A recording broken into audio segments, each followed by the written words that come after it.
Number 1, Central Park. Central Park is one of those places where I believe a lot of people just don't frequently visit because they're too wrapped up in what the rest of the ship has to offer. So every time I've gone down there, there hasn't been a whole lot of people down there, and it is a great place just to get away and walk the paths or find a bench or a table to sit at and have a drink or have a snack. It's just a beautiful place. And it is also really great at night when it's dark and they just have the lights on. It just brings up a whole different atmosphere than it is during the day.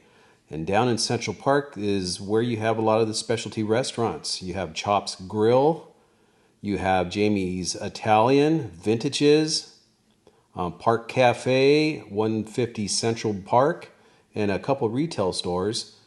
And it is just a great place to visit, and it is probably my number 1.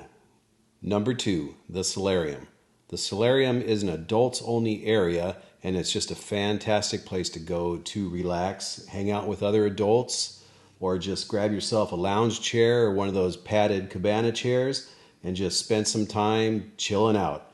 There is a bar up there with this really cool art design around it that you need to see at night too, because it's just a fantastic piece of artwork. Also on this deck, you can go to the King of the World. That's where you can walk out, and you can walk out onto the deck where it's a glass and you can see straight down. It does freak some people out, but you can pretend you're Titanic and do the whole Titanic King of the World thing there. But yes, the Solarium is my number 2. Number 3, the Royal Promenade.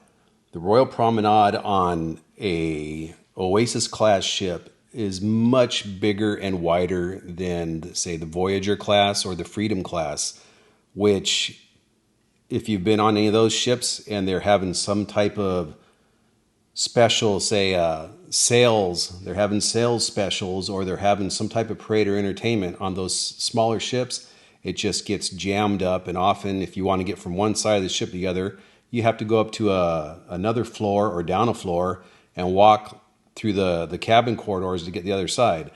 But on an Oasis-class ship, there is plenty of room to get by, and they have a lot of nice things to see down there, and it's just a great way to just stroll and relax and enjoy the ambiance of the Royal Promenade.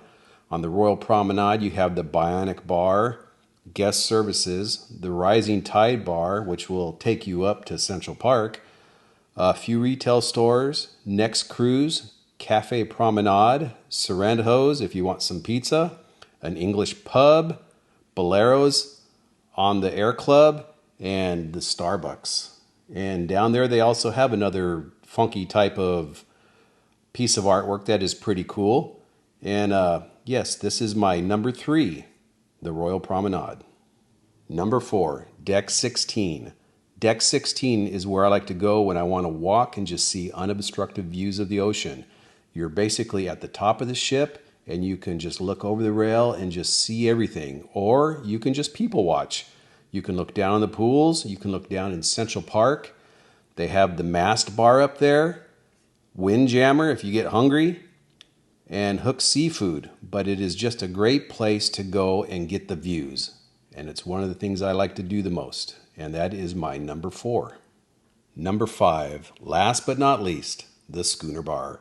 The Schooner Bar is a great place to go just to relax. If you want a drink or not, it's just the ambiance of the place is just fantastic. At night, they usually have some type of live entertainment. It could be a piano player, guitar player, one of those comedians who sing. It is just a great place, and the ambiance of it is just fantastic. It is decorated as an old schooner ship, and there's lots of displays, or you can just grab a table and a chair and table next to the rail and look down at the promenade and just watch the people go by and see what's going on. But it is just a fantastic place to go, even if you're just going to relax and you don't want something to drink. But that's it. Those are my 5 things I loved about Symphony of the Seas. Now, what are your 5?